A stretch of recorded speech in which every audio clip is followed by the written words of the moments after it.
Hello friends, welcome to your channel आसान तरीका। दोस्तों, आज की वीडियो बहुत ही ज़्यादा स्पेशल होने वाली है। आज बहुत ही ज़्यादा खास होने वाली है क्योंकि आज की वीडियो में हम डिस्कस करने वाले हैं 10 ऐसे क्वेश्चन जो एक शिफ्ट में आए थे। और ये 10 क्वेश्चन बहुत ही यूनिक हैं और बहुत ही इंटरेस्टिंग है।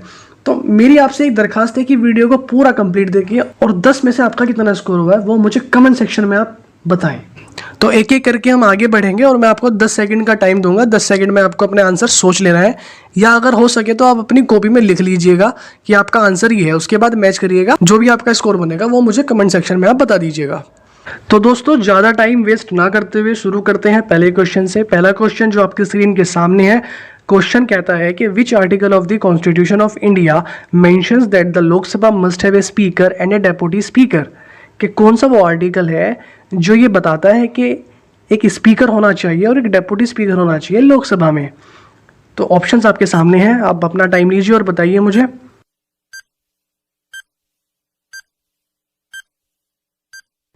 तो आई होप आपने अपना जो आंसर है वो सोच लिया होगा। दोस्तों, इसका जो करेक्ट आंसर है वो है आर्टिकल 93। आर्टिकल 93 बताता है election of the speaker and deputy speaker के बारे में। वहीं पर आर्टिकल 97 बताता है कि जो joint sitting of the parliament है उसको प्रिसाइड करेगा स्पीकर या फिर एक पर्सन जो एक्ट करेगा स्पीकर की तरह। और आर्टिकल 100 हमें बताता है कि जो स्पीकर और चेयरमैन है वो वोट नहीं डाल सकते, लेकिन जब इक्वलिटी ऑफ वोट्स हो जाती हैं तब उनका जो वोट है वो मायने रखता है और वो वोट जब ही डालेंगे। आर्टिकल 81 जो है वो लोकसभा का अस्तित्व बताता है कि लोकसभा होनी चाहिए। Now moving to the next question. Second question आपसे पूछता है कि जो आतिश ए चिनार, जिसका मतलब होता है फ्लेम्स ऑफ चिनार, ये ऑटोबायोग्राफी है किस पॉलिटिशियन की। ऑप्शन आपके सामने है।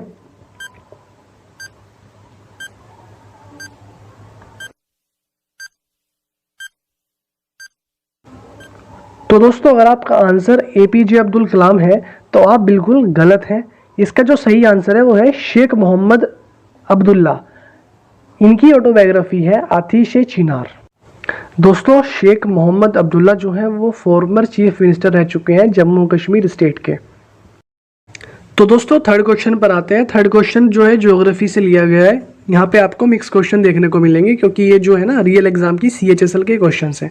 सो which is the second largest river basin in India that covers 10% of the country's area.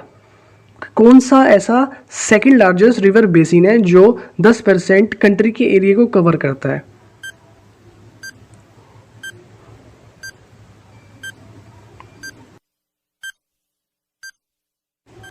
तो दोस्तों, उम्मीद है आपने अपना आंसर सोच लिया होगा। इसका आंसर महानदी तो बिल्कुल भी नहीं है, नर्मदा इसका आंसर नहीं है। इसका आंसर है बी, गोदावरी। जी हाँ दोस्तों, आंसर इसका गोदावरी है, जो कि 10% कंट्री का जो एरिया है वो कवर कर देता है, गोदावरी का बेसिन। सो फ्रेंड, फोर्थ जो क्वेश्चन है वो है what is the range of the intensity scale used in the measuring earthquake. तो आपके सामने ऑप्शन है।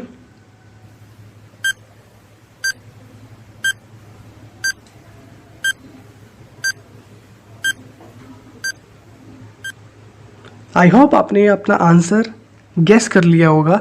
दोस्तों, इसका आंसर है डी, 1 to 12। 1 to 12 की जो स्केल होती है वो अर्थक्वेक को मेज़र करने की स्केल होती है। और जो कच्छ गुजरात में जो 2001 में भूकंप आया था उसकी इंटेंसिटी थी 7.7। और अब तक का जो हाईएस्ट स्केल रिकॉर्ड की गई है भूकंप की वो की गई है 9.5, जो आया था 1960 में चिली में। तो क्या दोस्तों 10 के ऊपर का या फिर 12 का भूकंप आ नहीं सकता? हाँ, इसका आंसर है नहीं आ सकता। 10 और 12 की रेंज में तो भूकंप मतलब नेक्स्ट टू नेक्स्ट इम्पॉसिबल ही है। दोस्तों, आगे बढ़ते हैं। फिफ्थ क्वेश्चन पूछ रहा है कि in which year were the Kalbelia folk song and the dance of Rajasthan included in the UNESCO's representative list of intangible cultural heritage. तो दोस्तों, यूनेस्को जो है वो दो तरह की लिस्ट निकालता है। पहली होती है इंटेंजिबल, दूसरी होती है टेंजिबल। टेंजिबल लिस्ट में जो जिस चीज़ को आप हाथ से टच कर सकते हैं वो टेंजिबल लिस्ट में आती है, जैसे सांची का स्तूप हो गया, आगरा का ताजमहल हो गया। और जो इंटेंजिबल लिस्ट होती है उसमें आपके फोक डांस हो गया या कोई संस्कृति हो गई या फिर मतलब जिसको हम टच नहीं कर सकते वो चीज़ें आती है। तो ऑप्शंस आपके सामने हैं, आंसर बताएं।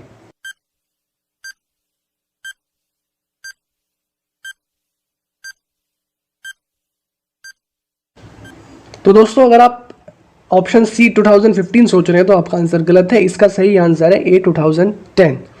इंडिया में टोटल 38 हेरिटेज साइट्स हैं जो कि यूनेस्को ने डिक्लेयर की हैं। जो चाइना और इटली है वो फर्स्ट पोजीशन पर है 55 साइट्स के साथ।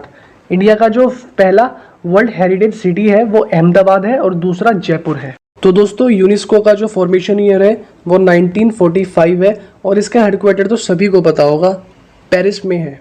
कुछ इन्हीं तरह के क्वेश्चन होते हैं जिनको हम बोलते हैं कि यार बहुत ही ज़बरदस्त पेपर आया, बहुत ही हार्ड पेपर था जी, इसमें पता नहीं क्या पूछ लिया।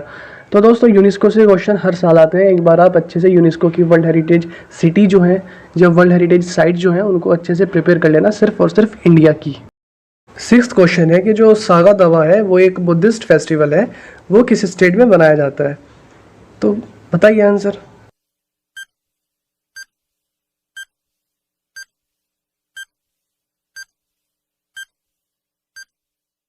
दोस्तों आप इस क्वेश्चन को अपनी कॉमन सेंस से भी कर सकते थे कि झारखंड, केरला, उड़ीसा, इनमें तो बुद्धिस्ट बहुत कम रहते हैं। अधिकतर जो बुद्धिस्ट रहते हैं वो हिमालयन की तरफ रहते हैं और हिमालयन स्टेट यहाँ पर सिर्फ और सिर्फ एक ही दिख रहा है, सिक्किम। तो इसका सही आंसर सिक्किम है। 7th क्वेश्चन जो है वो पूछता है कि what disease is caused bye insulin deficiency. दोस्तों अगर आपने बायोलॉजी का बी भी अगर पढ़ा है तो भी आप इसको आंसर कर दोगे।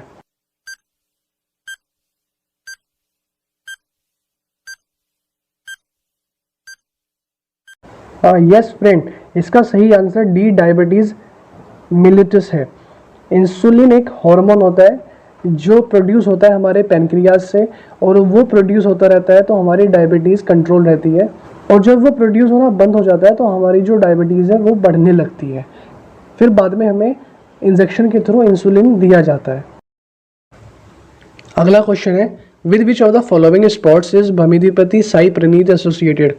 इस तरह के जो क्वेश्चन होते हैं ना दोस्तों वो करंट अफेयर से ही थोड़े लिंक रहते हैं। जैसे कि पंकज अडवाणी को कुछ अवार्ड मिल गया या उसने कुछ जीत लिया तो उनका पूछ लेंगे कि वो किस खेल से रिलेटेड है।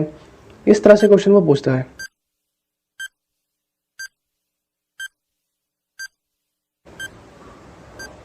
आई होप आपका आंसर बैडमिंटन ही होगा क्योंकि इसका राइट आंसर बैडमिंटन ही है। अगला जो क्वेश्चन है वो हिस्ट्री से है। Who was the best known for the hosting the Indian National Congress flag at the Gowalia tank maidan in Bombay during the quit India movement. Quit India movement कब हुआ था दोस्तों? 1942। तो फटाफट आंसर दीजिए।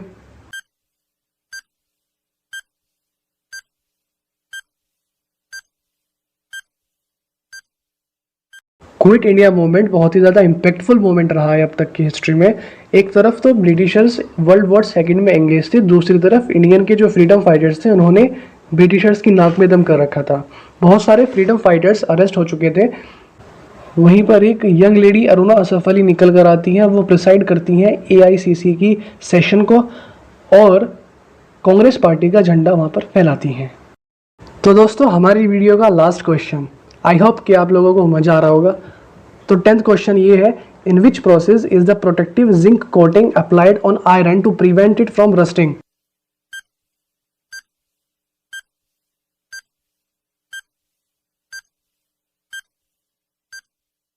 तो दोस्तों इसका जो आंसर है वो है गैल्वेनाइजेशन। बहुत ही सिंपल सा ये क्वेश्चन था। आयरन पे जो जंग लगता है वो दो कारण की वजह से लगता है। जब H2O और ऑक्सीजन की प्रेजेंस में आयरन आ जाता है तब उस पर जंग लगना शुरू हो जाता है। तो आयरन पे एक लेयर बना दी जाती है जिंक कोटिंग की, जिसको गैल्वेनाइजेशन बोलते हैं। उससे क्या होता है कि H2O और O2 की प्रेजेंस में आयरन नहीं आ पाता तो वो जंग से बच जाता है।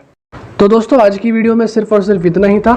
आई होप कि आपको मज़ा आया होगा और आपका जो भी नंबर आए हैं मुझे कमेंट सेक्शन में प्लीज़ ज़रूर बताएं। आपके नंबर 10 में से 8 आए हों, 6 आए हों, 3 आए हों, कितने भी आपके नंबर आए हों, प्लीज़ मुझे कमेंट बॉक्स में ज़रूर बताएं।